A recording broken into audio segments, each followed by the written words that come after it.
And the session will start with two main questions, which will come out from the comments or in our discussions under the video lecture. And for each questions, there will be 20 minutes for discussion. And the professor will give the brief remarks on each question and open the questions for floor. You can either type in the question, you can type your questions either in the chat section, or you can also take the floor.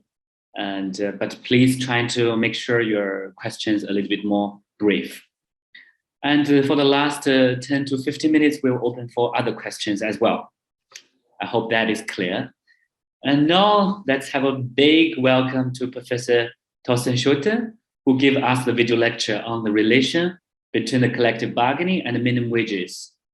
Professor Schulte is a senior researcher at the Institute of Economic and Social Research at the Hans Buchler Foundation in Germany, also the honorary professor at the University of Tübingen. So very welcome, Professor. From the discussions under your video lectures, many people are participating in asking questions. And I found one question is a little bit hard. It's a reality, but also somehow it's something very interesting to our participants.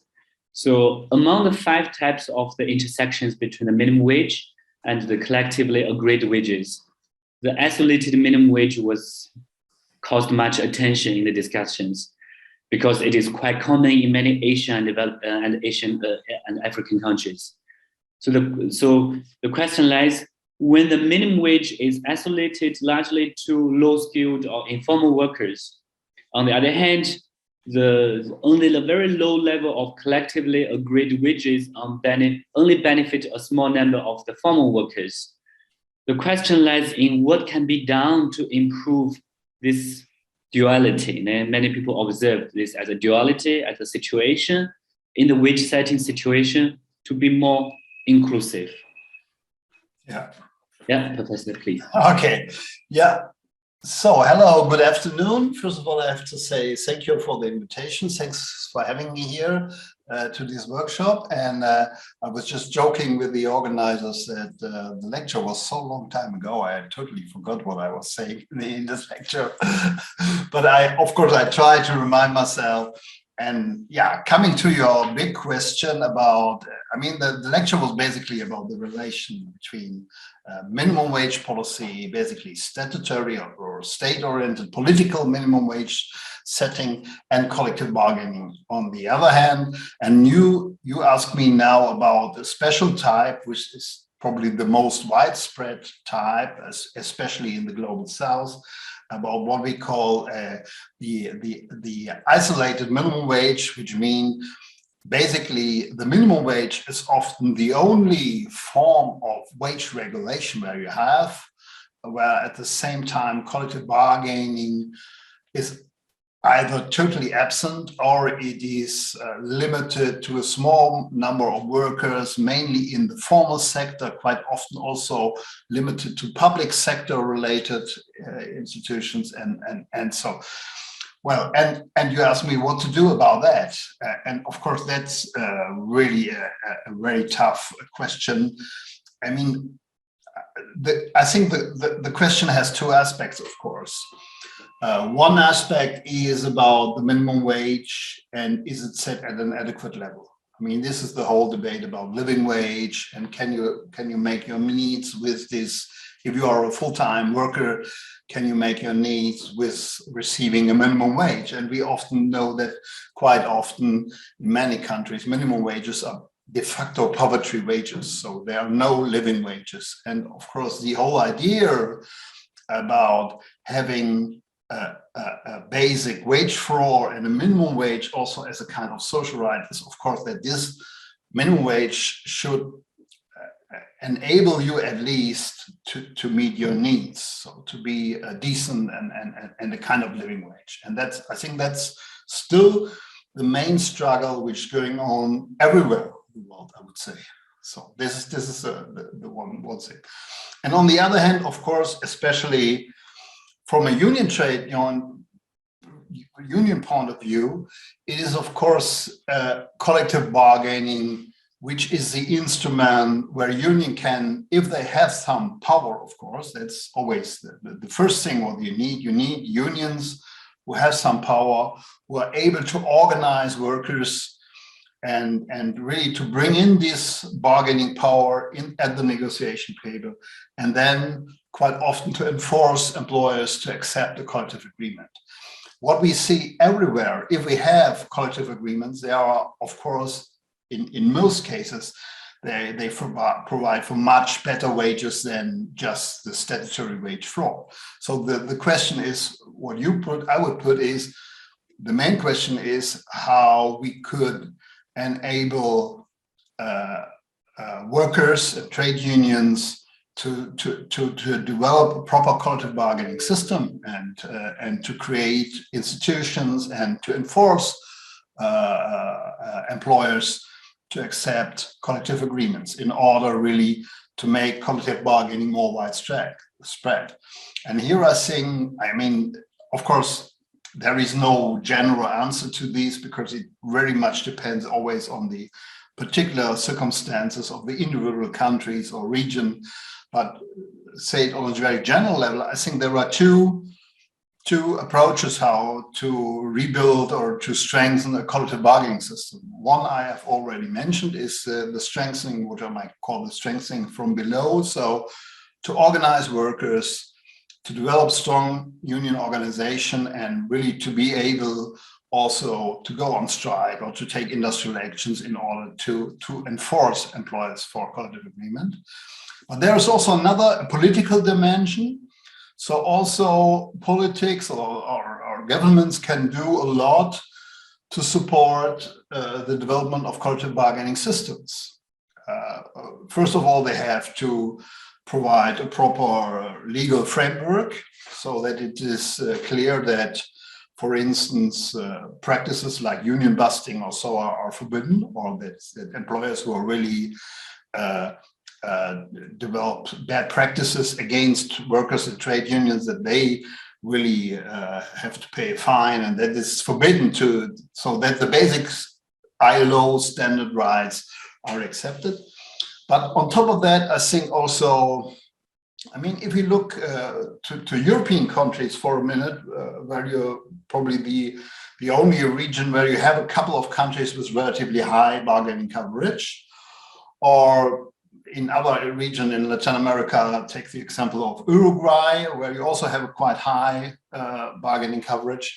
These are countries where the extension of collective agreements plays a major role. Extension means unions and employers of certain sectors usually make an agreement, and this agreement is only valid for the employers and the unions who are a member of the association who made the agreements. But what the state can do is to take this sectoral agreement usually and say, this agreement, I extend it to the entire sector. So to make it universally applicable, so that everyone in the sector every company in the sector has to accept the same minimum standard provided by collective agreement. And I think this is a very important instrument, at least for many European countries, but also for countries like Uruguay, or to a certain extent, even in some Asian countries. You find in Korea, you find some parts, small parts, where you have this kind of extension, which are very important to strengthen collective bargaining. So to sum up, it is about organizing basically, and it's about politically supporting the establishment of proper collective bargaining systems. May I stop here and go for questions? Thank you. Yes, thank you very much, Professor. That's indeed a very, very practical question. We have two institutions, and if both exist but not functioning, then the only way to make it more together or functioning is improve both sides. Yeah. Yes. So now we open the floor for questions. I saw some of you before coming to the workshop, you already asked some questions. So if you want to ask, by yourself, please, you can either type in the chat or you can just raise your hand. Or just talk easily. Yeah, Benji, I saw you also ask a question related to the isolated wage, isolated wage. You could also refer the question by yourself. Yeah, thank you, Cheng. Yeah. I guess my question is I come from the Philippines, so here collective bargaining coverage is I think even less than 1% if you compare it to the total number of wage workers. But of course, a large section of the even wage workers are in very small enterprises, less than 10 workers. So I guess if we compare it to usually the statistics agency here refers to enterprises above 20 workers. So in that case, maybe collective bargaining goes up to 5%, but even then it's still low. Yeah. In any case, so collective bargaining is very low, and then we have minimum wage standards.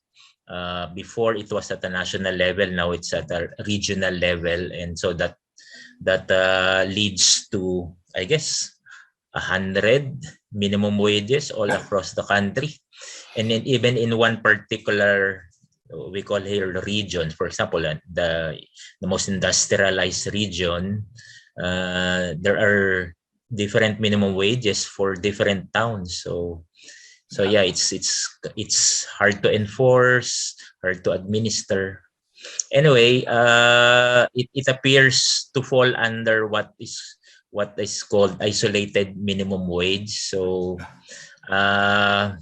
is it right to say that countries that find themselves in that type will usually have low wages, such as in the Philippines? Here, minimum wage is usually described as a ceiling instead of a floor. So, so what do you think? And then related to that, it appears that I guess the Philippines is stereotypical for other similar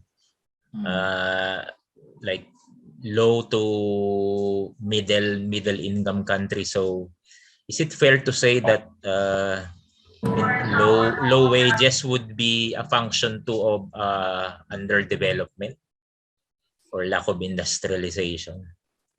Yeah. So yeah. Thank you very much, Benji. Professor, maybe we can take one more question.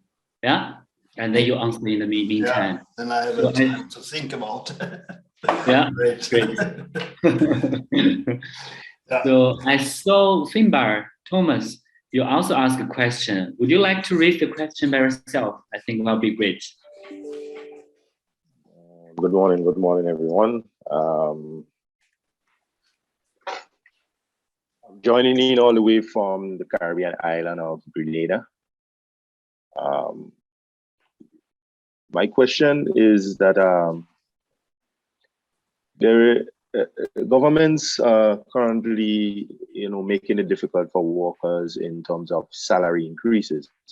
For example, here in Grenada, they had implemented laws that put a percentage cap on bargaining, so you cannot exceed a certain amount when it comes to bargaining for salary increases.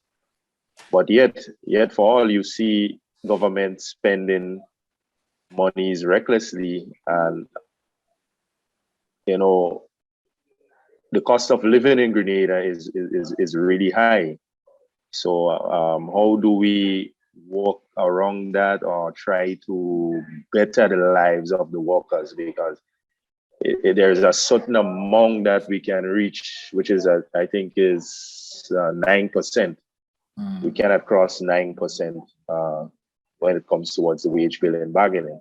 So how do we try to partner with government or try to work our way around where we can better the life of the workers to match up the cost of living currently, where inflation is increasing every day rapidly?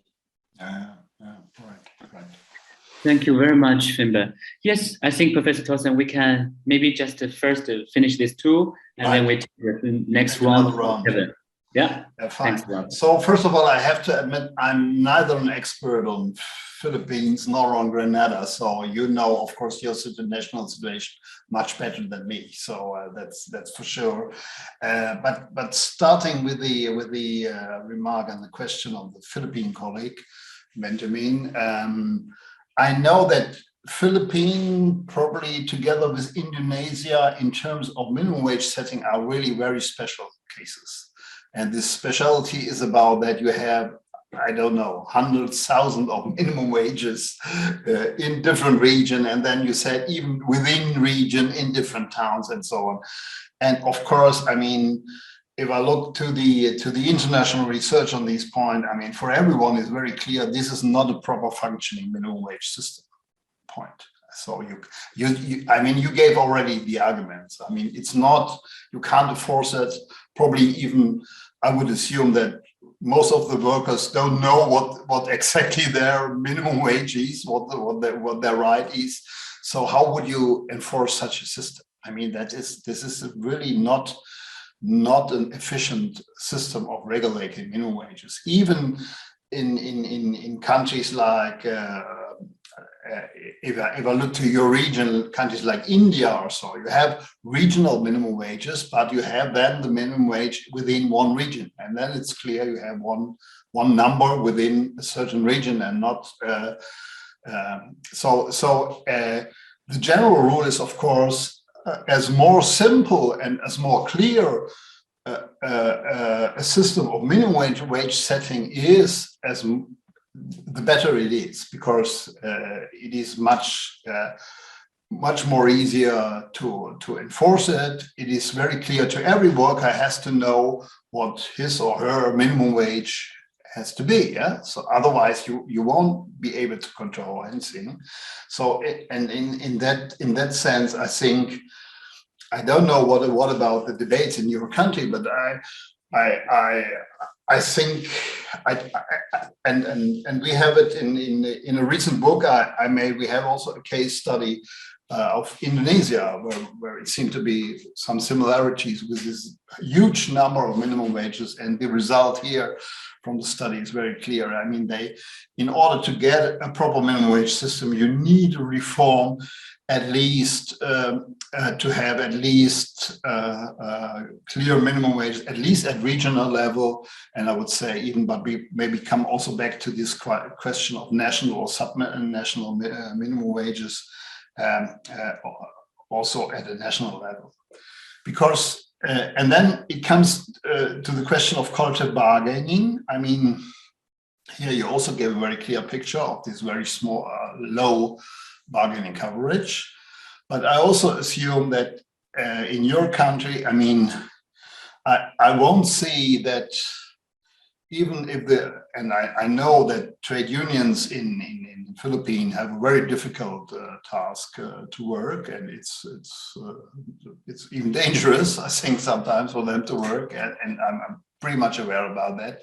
So at least as you don't have a supportive political environment, who will also see that it would make sense, and it would be also good for the development of your country and for the economy of your country to have a proper bargaining system. I can't see, so you won't get a higher bargaining coverage only through worker struggle, I'm afraid. But you also need a political environment which support the building up of these kinds of institutions. You need, of course, both that I mentioned in the beginning already. You need the worker struggle and the demand and the strengths coming from trade unions, but you also need, to have the political agreement of major political sources saying, well, collective bargaining is not only good for the workers, but it might be also a better way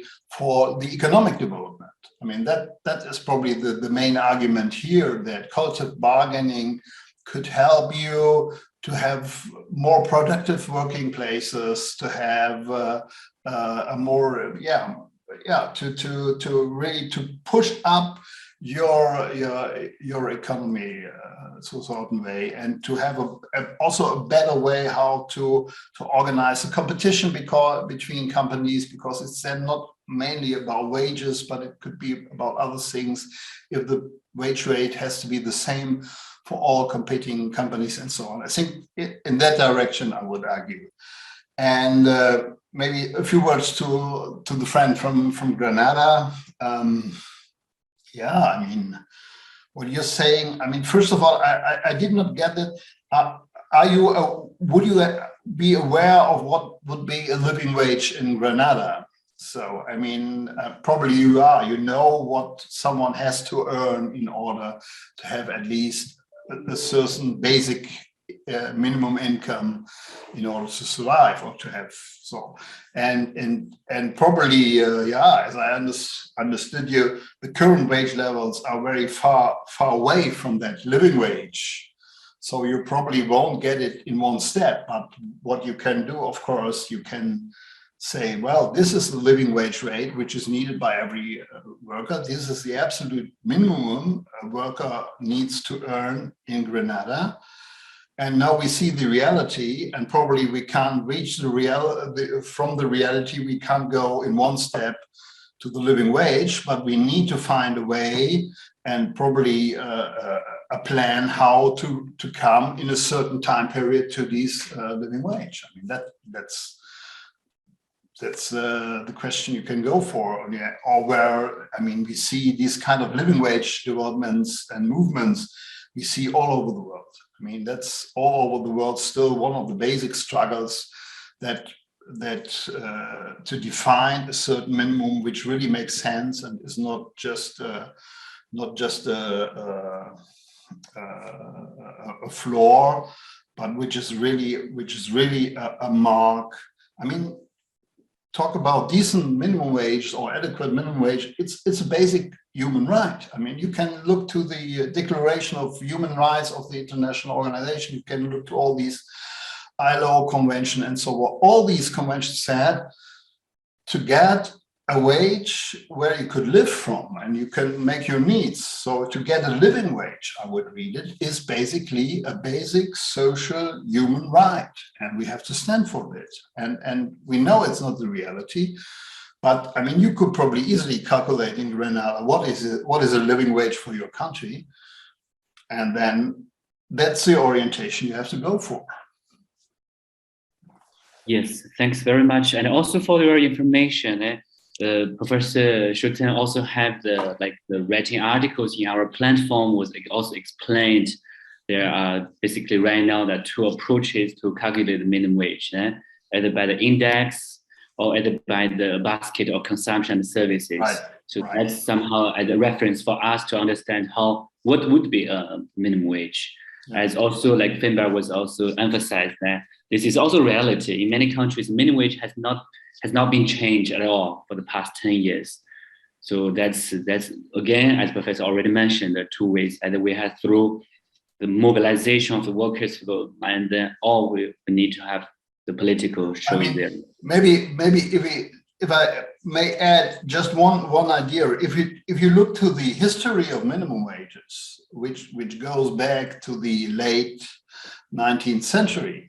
I mean, originally the idea of the minimum wage was that the minimum wage is a living wage, of course, and all the early minimum wage movement, for instance, in the United States, which was one of the first countries in the world who had a national minimum wage, the idea was always, yeah, of course, a minimum wage should be a living wage. And then we see a development basically since the 1970s and more rapidly from the 1980s that we see income inequality was growing, and especially minimum wage earners, they really lag behind the overall wage developments. So that minimum wage becomes more and more poverty wages, where no living wages any longer. And against that background, since the 1990s, we see again these so-called living wage movements who recognize that minimum wages are no living wages anymore. and we have really pushed them up and structurally increased them to, again, back to the level of living wages. I think that's basically the story.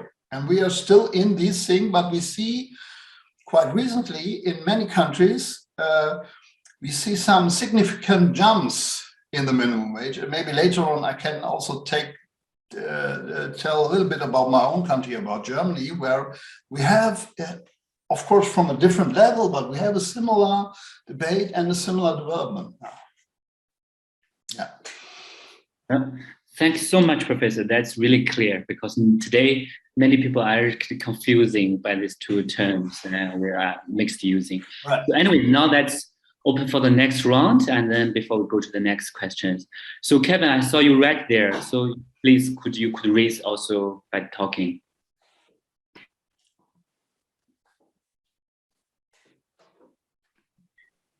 Kevin, would you like to raise your question by yourself, or you want me to read it? Yeah, can you hear me, please? Okay. Yes, we can hear you. Yeah, we can hear you. Okay, I asked the question earlier. My question actually reached on, I know ILO is a tripartite organization where we have the government, the workers, and then, the employers. But I feel that even at that space, the workers' issues are really underplayed. So I want to ask that, why is this so? Why are workers' issues always underplayed, even at the level of the ILO? Thank you. Okay. Yes. Sorry, Cheng, did you, because I'm sorry, I did not get it acoustically 100%. What was exactly the question about the tripartite negotiations? Yeah, Kevin, could you please say a little slow again, because that the audio was not very connected well, and I saw that's different with your question right here in the chat. So Kevin, could you please re-ask again? Yes, thank you very much. I'm saying that the ILO is a tripartite organization. Right. Okay. Where we have the workers. Yes, yeah. Yes. But I'm asking, why is it that the workers' issues are always underplayed at the level of the ILO? We have more of the employers' interest and government interest at okay. The workers' struggle and workers' issues are underplayed. Yeah. Why is it so? That's what I'm asking. Yeah. Yeah. Yes. So now it's clear, Professor. Right. We could also, George, I also saw you post the question there. Yes, please, you can ask by yourself.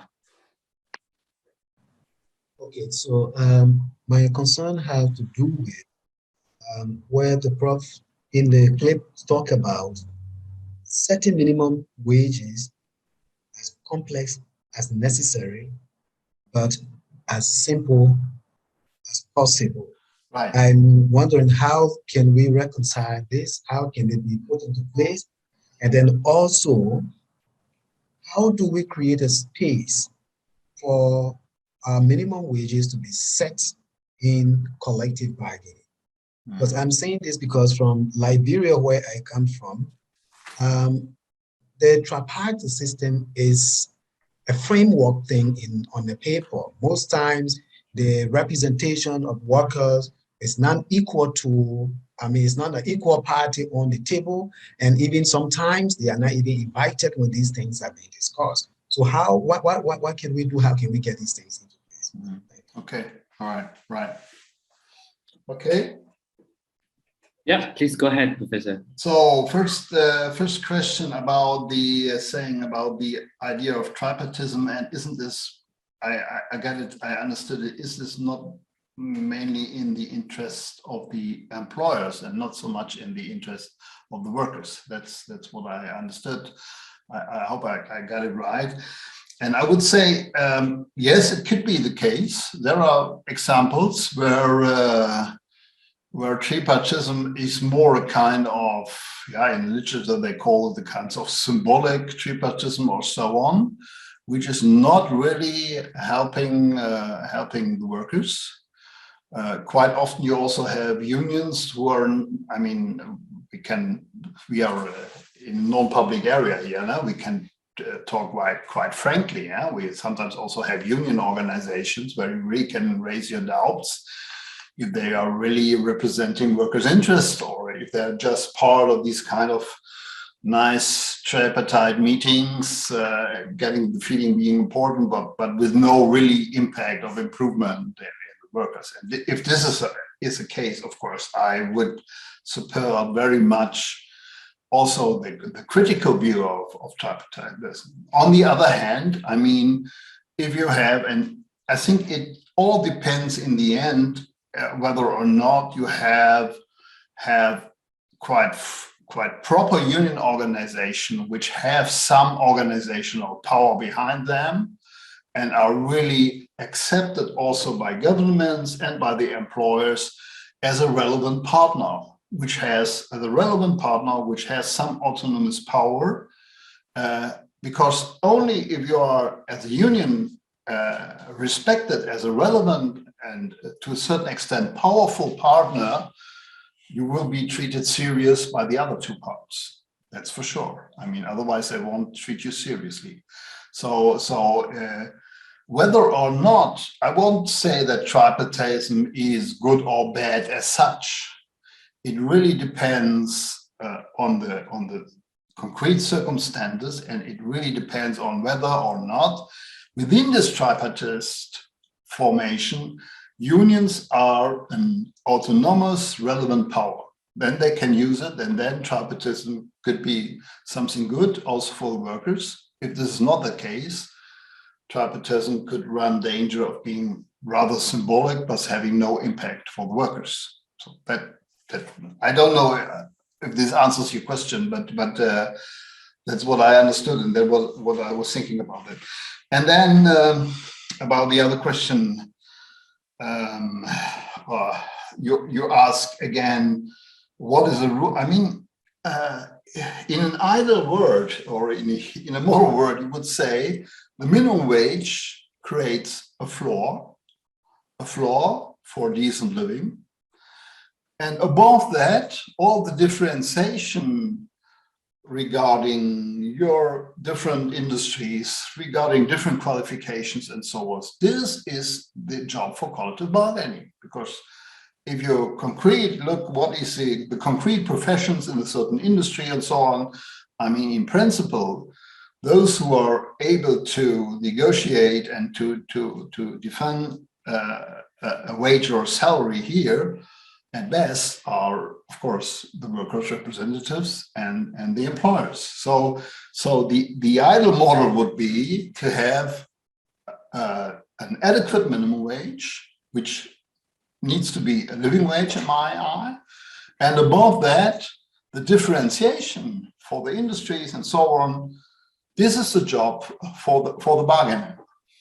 And that would be the idea. And of course, I know how difficult this is, and wherever it's not, because here again, then we're coming back to the power relations and the negotiation tables and about, I mean, at the union, you can have good ideas if you have no power to enforce them. I mean, then you live by your ideas, but it doesn't work. But in principle, I think it's no contradiction, but I think it's very complementary. The minimum wage and the collective bargaining. Yeah. Yes, thanks a lot. Yes, I just to shortly to answer the question which Benji asked about the book. I just checked the book. Okay, Benji, there is one chapter, minimum wage in Indonesia, informality, politics, and weak trade unions in a large middle-income country. So that's the question you asked, right? Yeah. So because yeah. Great. So, yeah, maybe we can go to a little bit more concrete with Professor to share with us a little bit of the experience of the considerations to have the state minimum wage in Germany in 2015. How does it so far, and does it have any influence on the collective agreed wages? Yeah. That would be yes, of course. I mean, that's one of my main jobs to deal with that. By the way, I haven't really introduced myself. My main job is I'm the head in Germany. I'm the head of the so-called collective bargaining archive. So the German trade unions, they have we collect all the major collective agreements in Germany, and we're doing regular evaluations and so on. There's also, I can send you that also if you're interested in the German case. We have an annual collective bargaining report of Germany, and it's also available in English. So if you're interested, I can send you the link afterwards. So coming back to the minimum wage, I have to say a very few words about the historical background, because for a very long time, so Germany introduced for the first time in history a national minimum wage only in 2015. So it's just 7 years ago. Before that, Germany belonged to the very few, mainly European countries, I would say, which had no minimum wage, but which had a quite well-functioning collective bargaining system with a coverage of 80, 90, or even higher. So the large majority of workers were covered by collective agreements. And against that background, even the trade union said, well, we do not want to have a statutory minimum wage because we are so strong, we are able to get our collective agreements. So we can define and we can ask what is the adequate wage level. We don't need the state. We don't want to have the state in that business. So therefore, we do not want to have a national statutory minimum wage. If you look today to Europe, and if you go, for instance, to the Scandinavian countries, to the Nordic countries of Sweden, Denmark, and so on, you will still find this argument, because these are still countries which have no statutory minimum wage, but a very high bargaining coverage, and where the union said, no, we do not want that. In Germany, the story was different, because the unions really changed their mind on these issues. They really reserved their positions. And why have they done that? Yes, this was simply because after German unification from the 1990s on, we saw a continuous decline of the collective bargaining coverage. Let's say in 1995, we still had around 80% of the workers covered by agreements. Today, we're talking about 50%, which still probably sounds rather high compared to what you said here in the debate. But if you see where we come from, it was a huge decline in the bargaining coverage. And the decline was, of course, most pronounced and most important, significant in the low-wage sectors. So it was basically low-wage sectors, especially in private services, where coverage really goes down, and where for most of the people, they had no wage regulation anymore, no wage floor. And against that background, we changed our mind. We introduced the minimum wage in 2015, as I said. Interestingly, there was also a big economic debate behind that, where many economists saying, well, if you introduce a minimum wage, this will be the end of the German economy, and the unemployment will go up, we will have millions of new unemployment and so on. Okay, this was all nonsense, because nothing of this happens. And it was also very clear that it was nonsense, but it is a very, if you need an idle case, and we now have tons of studies about that, of course, if you really need an idle case to prove that the simple mainstream story that minimum wage rises will lead to unemployment is not true, then look to Germany, because here you find the empirical evidence that it's not true, this relation.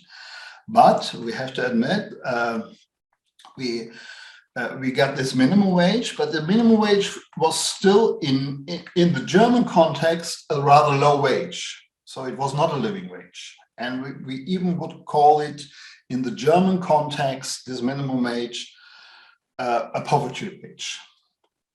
And we saw then quite, after we introduced it and after it works a little while, we saw quite soon a debate came up saying, well, now it's fine that we have a minimum wage, but now we want to have it at an adequate level, at a level of a living wage. And then really a big debate going on.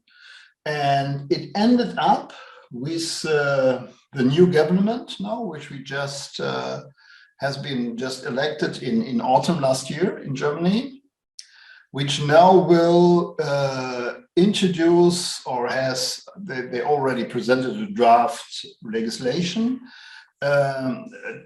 really for a sharp increase of the minimum wage.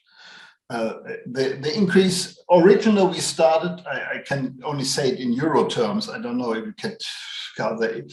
It started in Germany with €8.50, and then the increase was every year, it was a little bit, it was 2 or 3% increase.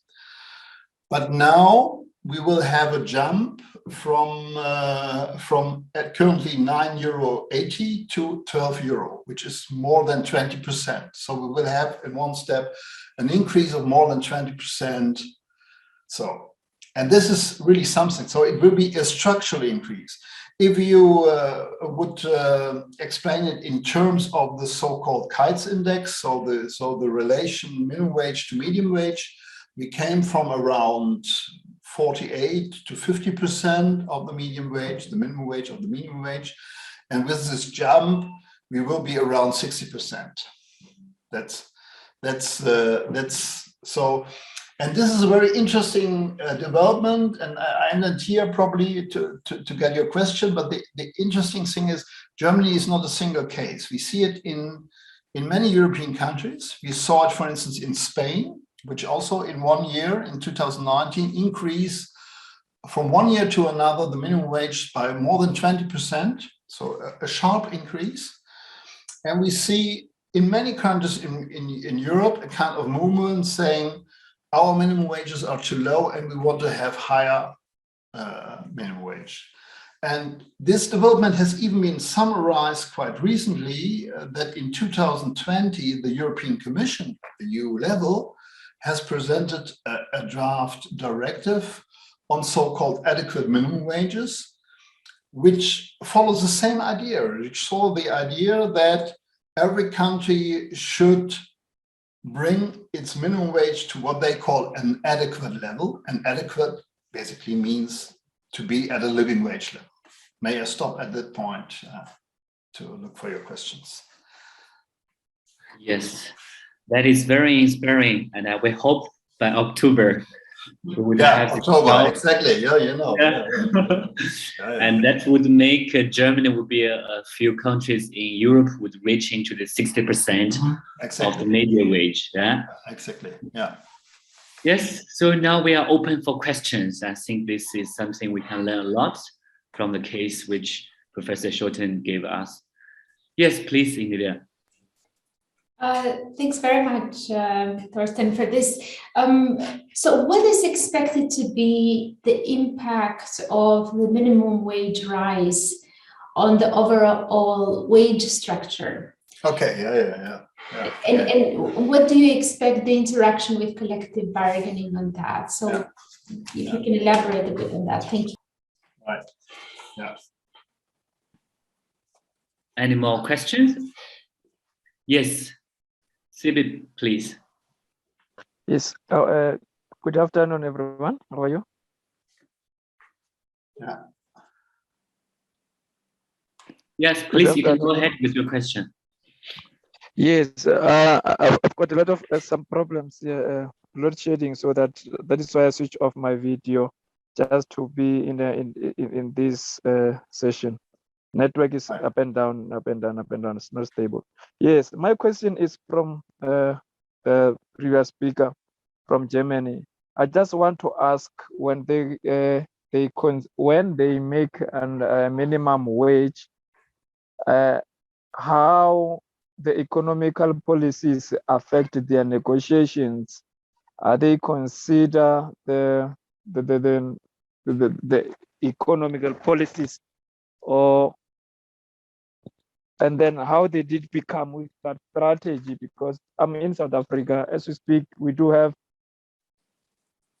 a minimum wage, and then now you find that a lot of employers now they just have a point where when you go to negotiations table each and every year, they've got a point to argue that maybe our minimum wage you earning much more than the minimum wage, so that maybe they're denying workers with an increase and all that. I just compare South Africa with the Germany. Right. And then remember, from the South Africa, most of the increases you will find the employers they depending on CPI and all that. Right. So I just want to check from Germany, how are they got that 20% increase? Thank you. Okay. Okay. Yeah. Very good questions. May I go start with the first one? The impact, it's the impact on the overall wage structure, and also you may say also, because we were discussing the impact on collective bargaining. I mean, as I said already, the German bargaining system developed in a way that on the one hand, the bargaining coverage declined, saw quite significant decline in the recent decades. And on the other hand, we also see a kind of polarization. So we have quite good and high wages in some core, let's say, for instance, the core manufacturing industries and so on. There we see also a quite good development of wages. And on the other hand, we saw a quite poor development in especially many services industries. And we saw that the gap between these good earning high wage workers in some industries and the very low wage workers in other industries. And exactly with the minimum wage, what we see, what you have seen and what we also see today is that the increase of the minimum wage also help to increase some of the wage structures of these, especially of these low wage sectors. For instance, we even had some collective agreements in, let's say, give you an example, sectors like hotels and restaurants is a typical sector, cleaning is a typical sector, even haircutters or many of these service sectors. They often had collective agreements where especially the wages for the non-qualified were very low, even below these minimum wage levels. And what we see through the introduction of the general minimum wage, and we made a very comprehensive study on these issues and on these sectors. What we saw at the end is that it helped even people, especially helped the unions at the negotiation tables, to increase also the wages in collective agreements, and really to push the overall wage structure, push it up, so that the general level, not only the level of the minimum wage earners, but also of the level of the more qualified workers in these sectors, were positively affected by the increase of the minimum wage. And interestingly, at the moment, where this big jump to 12 euro is decided, it's not finally decided. As I said, you said it, it will be taken from October this year, and we have a draft bill, and now it has to go through the parliament. I mean, everyone is accepting it, is thinking it will come, and also seeing it will come, but it has not formally been decided. But also, it is not already in force. We see already today at the negotiation table that the negotiators recognize, okay, there will be a huge minimum wage increase, so we have to do something with our collective agreements. And for instance, we had, I'm just writing a study about that, therefore I'm quite in this sector. If you take, we have a couple of recent very interesting collective agreements in hotels and restaurants, where you see that they also increase not only the lowest wage, but the overall wage table, they increases by 20% or so. So huge increases. And they do this for two reasons. One reason is they see we have to come above this minimum wage. And the other reasons why they also stick to the collective agreement is that they are foreseeing a dramatic problem of labor shortage. And these two developments together really, because as you know, trade unions in these sectors are not very well organized. I think that's everywhere in the world, especially in these sectors. It's very difficult with all these small shops and this big labor turnover and so on. It's very difficult to get a proper organizational base. But through these elements of labor shortage on the one hand, and then the minimum wage policy, it really shows that minimum wages could also help really to improve the wage structure of your country. And that, I think this is what we're currently seeing in Germany. And we will see it also in a couple of other sectors. So I would say there is really also a positive interaction between the minimum wage and collective bargaining, contrary to what many of employers saying. Some employers saying, well, we do not want this because this is questioning our collective bargaining autonomy and so on. But this is, in reality, we see that it really has a positive effect. And then coming to the other question from the friend from South Africa, Susipia. You ask about what is the adjustment and what is the rule, how minimum wages were increasing. Generally speaking, in Germany, the normal adjustment of a minimum wage is organized by a so-called minimum wage commission. So the commission, composed by workers' representatives, trade unions, and employers' representatives, and they should make every year or every 2 years, it's said in the law, a kind of recommendation how to increase the minimum wage. And the minimum wage law also says this recommendation should be taken into account different economic aspects, but in particular, the overall development of collectively agreed wages. So the idea is the minimum wage should be at least in line with the overall wage development, should not fall behind the overall wage development. So this is a normal adjustment.